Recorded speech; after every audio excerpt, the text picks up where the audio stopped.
కేసీఆర్ గారు లాంటి ఒక సీనియర్ నేత, అద్భుతమైనటువంటి స్ట్రాటజీ, ప్రతిభ, అలాగే ఈ రాష్ట్రం కోసం ఉద్యమం నడిపినటువంటి ఒక మహాన్ నేత.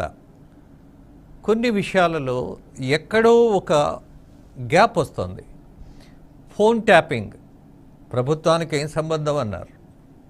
అలాగే రాజకీయం మొత్తం కాంగ్రెస్ ప్రభుత్వం వచ్చిన తర్వాత మీ ఫెయిల్యూర్స్లో ప్రధానంగా కాళేశ్వరం గురించే ఈ ప్రభుత్వం మాట్లాడుతోంది, ప్రశ్నిస్తోంది, కమిటీ కూడా వేసింది.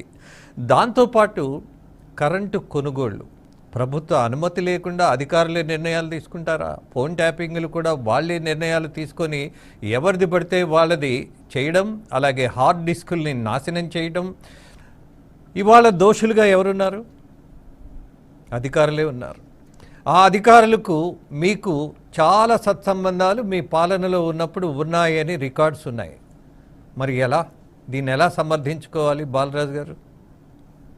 సార్, ఇప్పుడు ప్రధానంగా ఇవాళ రాష్ట్రంలో జరుగుతున్నటువంటి లీకులు ఏదైతే ఉన్నాయో, ప్రతినిత్యం కేసీఆర్ గారి యొక్క నాయకత్వ ప్రభను తగ్గించడం కోసం, కేసీఆర్ గారు తెలంగాణ కోసం చేసిన అభివృద్ధి పనులను ఒక వికిలి చేష్టలుగా, ఒక వికృత క్రీడగా రాజకీయాన్ని చూపిస్తున్నారు రేవంత్ రెడ్డి గారు.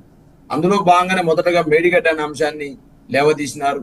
తదనంతరము ధరణిని సంబంధించిన అంశాన్ని లేవదీసినారు. తదనంతరం ఫోన్ ట్యాపింగ్ అంశాన్ని లేవదీసినారు. తర్వాత భూ కబ్జాల అంశం అనేది లేవదీసినారు. రోజు ఒక లీక్ ఇస్తూ పేపర్లో హెడ్డింగ్ల కోసం, పేపర్లలో అదేవిధంగా మీడియా ఛానల్లో ఏదైతే వాళ్ళకు అనుకూలంగా ఉన్న ఛానల్లో కొంత వ్యతిరేక వార్తలు రాయిస్తూ కేసీఆర్ గారి యొక్క ప్రభను తగ్గించే ప్రయత్నం చేస్తా ఉన్నారు రాజేంద్ర గారి ప్రధానంగా. ఆ క్రమంలోనే సార్, నేను ఇలా శాసనసభ సాక్షిగా మా మాజీ మంత్రివర్యులు హరీష్ రావు గారు ఒకవైపు, పార్టీ వర్క్ బెడ్ మాజీ మంత్రి కేటీఆర్ గారు ఒకవైపు స్పష్టంగా చెప్పినారు, మీకు దమ్ము ధైర్యం ఉంటే ఏదైనా అవినీతి జరిగిందని ఆరోపిస్తా ఉన్నారు కదా, మీరు సింగిల్ సిట్టింగ్ జడ్జితో విచారణ చేయమని చెప్పినారు.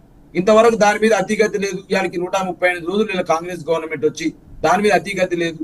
ఎంతసేపు కేసీఆర్ గారి మీద, కేసీఆర్ గారు చేసిన కార్యక్రమాల మీద అబాస్పాలు చేయడం కాదు కదా. మీకు దమ్ము ధైర్యం ఉంటే నిరూపించండి. ఆ కారకులైన వాళ్ళని, ప్రజాప్రతినిధులను అరెస్ట్ చేయండి, అధికారులను అరెస్ట్ చేయండి. కానీ మీరు నిత్యము ఏదో ఒక మేడిగడ్డకు పోయినారు, మంత్రుల బృందం వెళ్ళారు, అక్కడ ఏదో సమావేశం పెట్టినారు, కాసేపు ఏదో పీపీటీ ప్రజెంటేషన్ ఇచ్చినారు, తర్వాత ఏదో డ్యామ్ సేఫ్టీ కమిటీ ద్వారా వస్తుంది, దాని యొక్క ఆధారాల ప్రకారం చేస్తామని చెప్పినారు. మళ్ళీ తర్వాతకి ఇప్పుడు ఒక జడ్జి తోటి ఏదో కమిటీ వేసినారు. మీరు ఏమంటే మీరు కాలయాపన చేయాల్సిన అవసరం లేదు.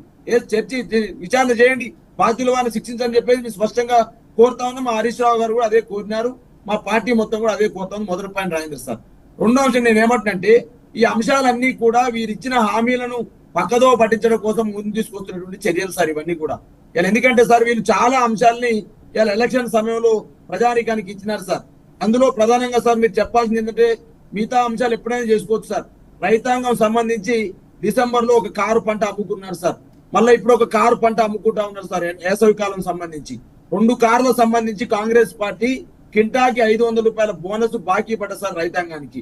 అదే విధంగా వీళ్ళు ఏమన్నారు సార్, మొత్తం రైతు బంధు పేరుతోటి కౌలు రైతులకు అన్యాయం చేసినారు, ఎవరైతే వ్యవసాయం చేస్తా ఉన్నారో వాళ్ళకి అన్యాయం చేస్తున్నారని మాట్లాడారు సార్. కౌలు రైతులకు సంబంధించి ఎకరానికి 15,000 ఇస్తామని చెప్పినారు సార్. ఇంతవరకు దాని మీద అతిగతి లేదు సార్. అదే విధంగా వ్యవసాయ కూలీల్ని గుర్తిస్తామని చెప్పినారు సార్. వ్యవసాయ కూలీలు ఎంతమంది ఉందో ఇంతవరకు కాంగ్రెస్ పార్టీ గుర్తించలేదు. వాళ్ళకి ఇస్తానన్న 12,000 ఇవ్వలేని పరిస్థితి సార్. అదే విధంగా సార్, ఇలా నేను ఏమంటున్నంటే, ఇలా ప్రతి యూనిట్, ప్రతి లబ్ధిదారునికి, ప్రతి కుటుంబానికి 200 యూనిట్ల ఉచిత విద్యుత్ ఇస్తామని చెప్పింది సార్. ఈ రాష్ట్రంలో 200 యూనిట్లు పొందే అర్హుల సంఖ్య 1,04,00,000 మంది లబ్ధిదారులు ఉన్నారు సార్. మరి ఇంతవరకు 40 లక్షల మందికి ఇస్తామని చెప్పేసి ఉచిత విద్యుత్ 200 అని చెప్పి. బాలరాజు గారు నాకు ఆబ్జెక్టివ్ గా ఒక్క సమాధానం చెప్పేయండి. ప్రభుత్వం ఏ నిర్ణయం తీసుకోదు, అధికారులే నిర్ణయం తీసుకుంటారు. ఏది జరిగినా, ఏ పొరపాటు జరిగినా అధికారులదే బాధ్యత, కానీ ఆ రోజు ఉన్నటువంటి పాలకులది కాదు అని స్పష్టంగా ఏమైనా చెప్పదలుచుకున్నారా సార్? ఇప్పుడు సార్ రాజేంద్ర గారు, మీరు సీనియర్ జర్నలిస్టు, ఈ రాష్ట్ర రాజకీయాల్ని అనేక ప్రభుత్వాలను మీ కళ్ళతో చూసినారు సార్. నేను దాంట్లో అడిగేది ఏంటంటే సార్, ఏ ప్రభుత్వమైనా, ఏ ప్రభుత్వ ముఖ్యమంత్రి నిర్ణయం తీసుకున్నా దానికి ఒక క్యాబినెట్ ఉంటుంది సార్. ఆ క్యాబినెట్ లో ఆమోదం ఉంటుంది సార్. ఆమోదం ఉన్న తర్వాత మాత్రమే ఆ యొక్క పని ప్రారంభం అవుతుంది సార్. ఆ ఆమోదించే క్రమంలో అధికారులు ఉంటారు, ప్రభుత్వంలో ముఖ్యమంత్రి.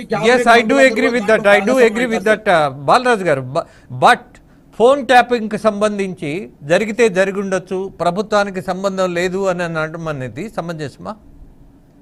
సార్ నేను ఏమంటున్నా సార్, ఫోన్ ట్యాపింగ్ అనేటువంటి అంశం ఏదైతే ఉందో సార్ ఇవాళ నేను స్పష్టంగా చెప్తా ఉన్నా సార్. ఇవాళ ఏ ఏ ప్రభుత్వం అయినా ఫోన్ ట్యాపింగ్ చేసే అధికారం పోలీస్ వ్యవస్థకు ఉంటుంది సార్. అదే విధంగా కేంద్ర ప్రభుత్వం ఉన్నటువంటి పోలీస్ వ్యవస్థకు అధికారం ఉంటుంది సార్. ఇవాళ రాష్ట్ర ప్రభుత్వం ఏదైతే ఉందో రాష్ట్ర ప్రభుత్వంలో పోలీస్ యంత్రాంగం, ఇవాళ నేను అడుగుతా ఉన్నా సార్, డీజీపీ మహేందర్ రెడ్డి గారు ఉన్నారు సార్.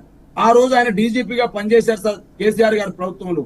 ఆ రోజు డీజీపీగా పనిచేసినటువంటి మహేందర్ రెడ్డి ఈ రోజు రేవంత్ రెడ్డి గారు సర్కారులో టీఎస్పీఎస్ కి చైర్మన్ గా వ్యవహరిస్తా ఉన్నారు సార్. ఒకవేళ ఈ రోజు ఉన్నటువంటి రవి గుప్తా గారు డీజీపీగా ఉన్నారు సార్. అదేవిధంగా శివధర్ రెడ్డి గారు ఇవాళ కీలక నేతగా కీలక నాయకుడుగా నేను ఒక విషయం చెప్పనా బాలరాజు గారు, మీ దగ్గర ఐఏఎస్ ఆఫీసర్గా పనిచేస్తూ రిజైన్ చేసి ఇవాళ మళ్ళీ అధికారంలో ప్రయత్నం చేసి మళ్ళీ రియల్ ఎస్టేట్లో ఉండి ఆయన మీద వచ్చినటువంటి ఆరోపణలు అన్నీ ఇన్ని కావు. మరి మీరు కూడా కొంతమంది ఐఏఎస్ ఆఫీసర్లను ప్రోత్సహిస్తున్నారుగా.